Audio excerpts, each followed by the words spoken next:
Hi friends, ఎలా ఉన్నారు? నేను బాగున్నాను. మీరందరూ బాగుండాలని కోరుకుంటున్నాను.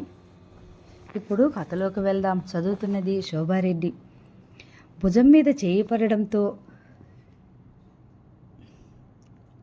అఖిల్ అంటూ వెనక్కి తిరిగిన హనీకి తననే కోపంగా చూస్తున్న రిషి కనిపించడంతో ఆమె కాళ్ళ కింద భూమి కంపించినట్టయింది.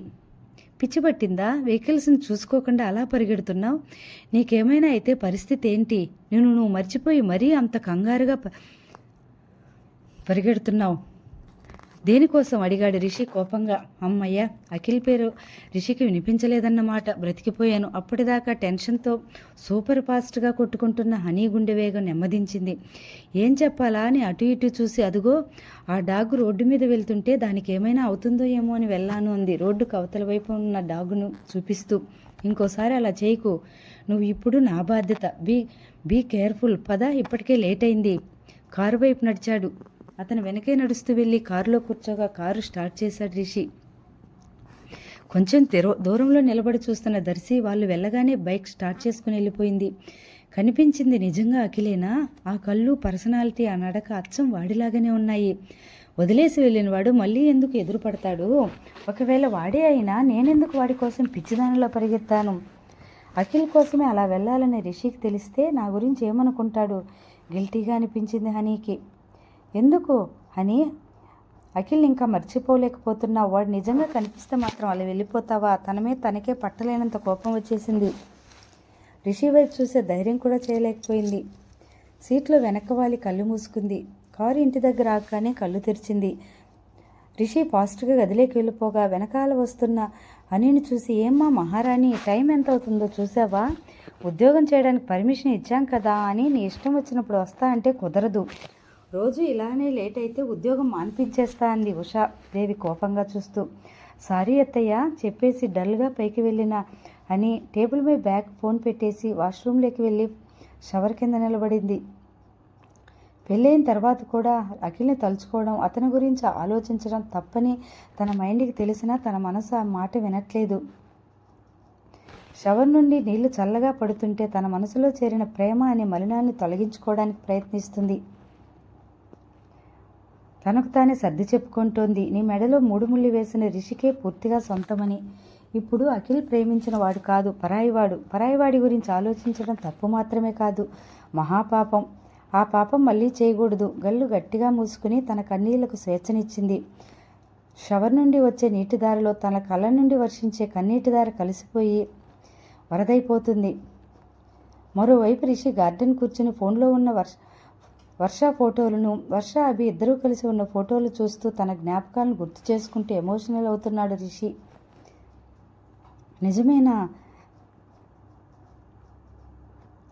అనుకుంటున్నాడు, కానీ ఏం చేయాలో అర్థం కావట్లేదు.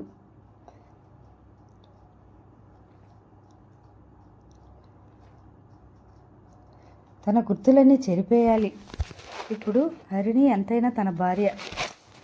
తన మనసు బాధ పెట్టకూడదు. కనీసం తనకు దగ్గర కాలేకపోయినా కనీసం తనని ఏడవనీయకుండా చూసుకోవాలి అని గట్టిగా నిర్ణయించుకున్నాడు.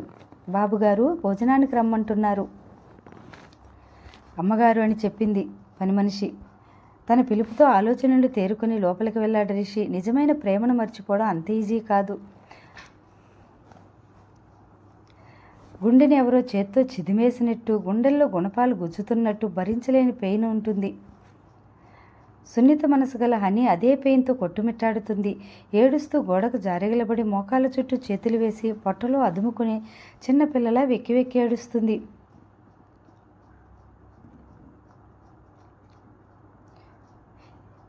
ఏడవడం ఇదే చివరిసారి కావాలి. ఇకపై నీ ప్రతి కన్నీటి చుక్కనుకు నీ భర్త కోసమే అయ్యుండాలి అని తనకు తానే గట్టిగా సమాధానం చెప్పుకుంది.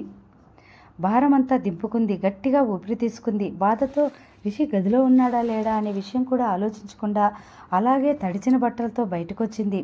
కొన్ని క్షణాలు తేరుకుని టవల్ తీసుకుని గుండెలకు అడ్డుగా పెట్టుకుని కంగారుగా రిషి కోసం చూసింది. రిషి గదిలో లేడు. డోర్ పెట్టేసి డ్రెస్ తీసేసి శారీ కట్టుకుని తడిచిన కురులను క్లిప్ పెట్టి కిందికి వెళ్తుంటే చివరి మెట్టు దగ్గరే ఎదురయ్యాడు రిషి. హనీ తలదించుకుని పక్కకు నిలబడగా తన వైపు చూశాడు. ఏడ్చి ఏడ్చి ఉబ్బిపోయిన కళ్ళు, ఎర్రగా మారిన మొహం. తను ఏడ్చింది అని అర్థమైంది. రిషి కొన్ని క్షణాలు తదేకంగా చూసి పైకి వెళ్ళిపోయాడు. రిషి వెళ్ళగానే మౌనంగా హాల్లోకి వెళ్ళింది. అప్పటికే అందరూ డిన్నర్ చేసి ఎవరి రూమ్లోకి వారు వెళ్ళగా గీత హనీ కోసం చూస్తుంది. హనీని చూడగానే సోఫాలో నుండి లేచి ఎదురుగా వచ్చింది. ఇప్పుడు తలస్నానం చేసావరా? చలికాలం జలుబు చేస్తుంది కదా అంటూ హనీ ముఖాన్ని గమనించిన గీత, ఏమైంది తల్లి, ఎందుకు ఏడ్చావు అడిగింది ఆందోళనగా. అమ్మ వాళ్ళు గుర్తొచ్చారు అత్తయ్య, అంతే అంది. నా పెళ్ళైన కొత్తలో నేను కూడా ఇలాగే ఏడ్చేదాన్ని. ఆ తర్వాత అమ్మా నాన్న, భర్త అన్నీ మీ మామయ్య అయ్యాడు. భోజనం ప్లేట్లో పెట్టి హనీ ముందు పెట్టి తను పక్కన కూర్చుంది. బాధలో ఆకలి వేయలేదు, కానీ భోజనం చూడగానే చాలా ఆకలిగా అనిపించడంతో ఫాస్ట్గా తినేసింది. కొన్ని రోజులు పోతే అంతా అలవాటవుతుంది. నువ్వు ఇలా ఏడిస్తే మీ ఆయన బాధపడతాడు, సరేనా అని తల మీద ఆప్యాయంగా చెయ్యి వేసి అంది. సరే, ఇప్పటికే లేట్ అయింది, వెళ్ళి పడుకో. సరే అత్తయ్య. తలాడించి గదిలోకి వెళ్ళేసరికి రిషి బెడ్పై వాలిపోయి ఫోన్ చూస్తున్నాడు. డోర్ పెట్టేసి జుట్టు కొంచెం తడిగా ఉండటంతో క్లిప్ తీసి హెయిర్ ఫ్రీగా వదిలేసి రిషికి మరోవైపు తిరిగి పడుకుంది. తనని ఒక కంట గమనిస్తూనే ఉన్నాడు రిషి.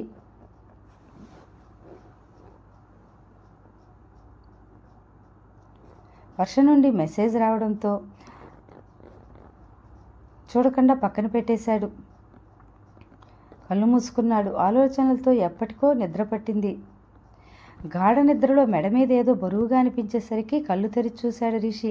నిద్రలో ఉన్న హనీ చెయ్యి తన మెడ మీద వేసి ఉంది. మెల్లిగా చెయ్యి తీసి పక్కన పెట్టి పడుకున్నాడు. కాసేపటికి అతను పొట్టపై మళ్ళీ చెయ్యి వేసింది. రిషి అసహనంగా చూసి చెయ్యి తీసి తనపై పెట్టి చెయ్యి వెనక్కి తీసుకుంటుండగా నిద్రలోనే రిషి చెయ్యి దగ్గరకు లాక్కుని తన ఎద కానించుకుంది అని.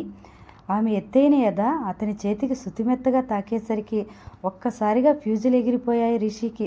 కంగారుగా తన వైపు చూసి చెయ్యి వెనక్కి లాక్కోబోయాడు.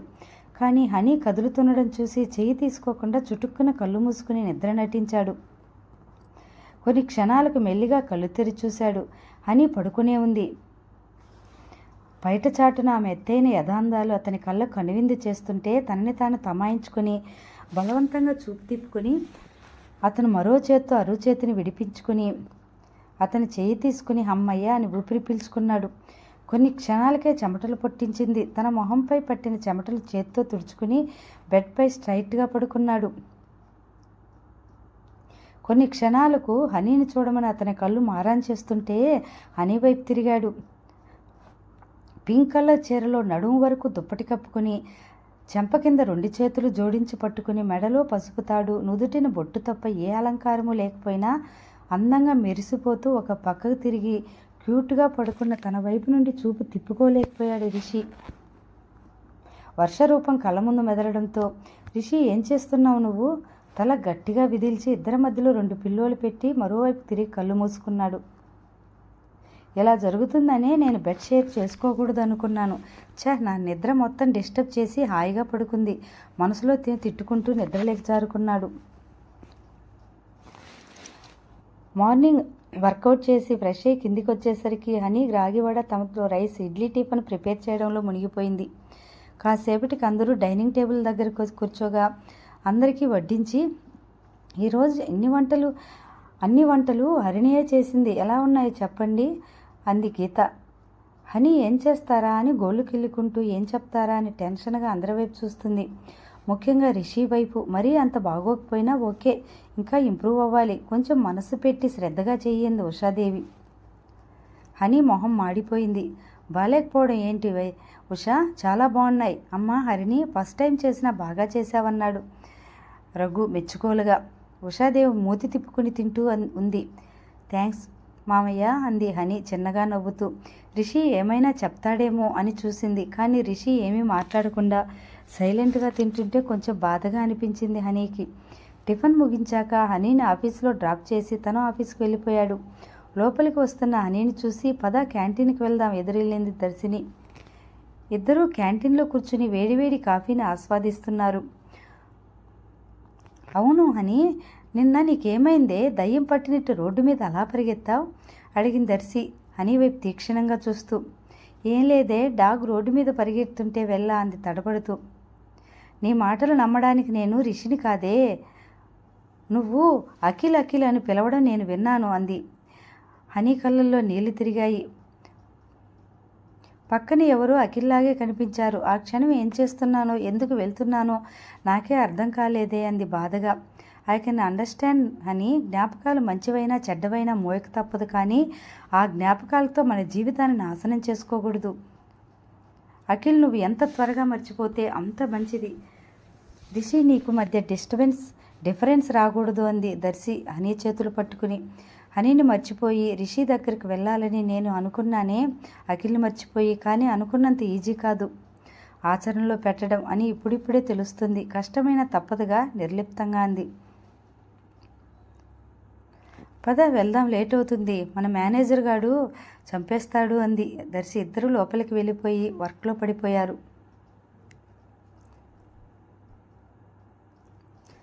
రే చరణ్, ఎలాగో ప్రాజెక్ట్ కంప్లీట్ అయింది కదా, ఈరోజు వర్క్ ఏం లేదు, ఐమాక్స్లో మ్యాట్నీ మూవీకి వెళ్దాంరా అడిగాడు తన ఫ్రెండ్. ఓకేరా, ఇద్దరం కలిసి బైక్పై థియేటర్కి వెళ్ళి టికెట్స్ తీసుకుని మూవీ హాల్ బయట వెయిట్ చేస్తూ ఉన్నారు. తరుణ్ తోసుకుంటూ ఒక అమ్మాయి వెళ్తుంటే అతని చేతిలో ఫోన్ జారి కింద పడిపోయింది. ఫోన్ చేతిలోకి తీసుకుని, హలో మేడం, కొంచెం చూసుకుని నడవచ్చు కదా, కొంచెం కోపంగా అన్నాడు తరుణ్. వెనక్కి తిరిగి చూసిన అమ్మాయిని చూసి తెల్లబోయాడు. ఆ అమ్మాయి ఎవరో కాదు, ఇషా. నువ్వా? మనుషులకు డాష్ ఇవ్వడం తప్ప నీకు వేరే పనేం లేదా అన్నాడు తరుణ్ కోపంగా. అవును, తమరో మెగాస్టార్, మరి ఎప్పుడెప్పుడు డాష్ ఇద్దామా అని వెయిట్ చేస్తున్నా, పెద్ద హీరోలాగా బిల్డప్ ఇస్తున్నాడంది వెటకారంగా. తనతో పాటు ఉన్న ఫ్రెండ్స్ అంతా నవ్వడంతో తరుణ్కు చిర్రెత్తుకొచ్చింది. మోకాలకు వరకు ఉన్న ఫ్రాక్ వేసుకున్న ఇషాను యగాదిగా చూస్తూ, పొట్టిపట్టు బట్టలు వేసుకుని ఫ్యాషన్ షోకి వచ్చినట్టు వచ్చి నువ్వు పెద్ద హీరోయిన్లా ఫీల్ అవుతున్నావా? మొహం అద్దంలో చూసుకున్నావా? సొరకాయ మొహం నువ్వును. నిన్ను అని ఇషా పళ్ళు బిగించి మీదకొచ్చేసరికి, కొడతావా? కొట్టు చూద్దాం అని తరుణ్ ముందుకు జరిగాడు.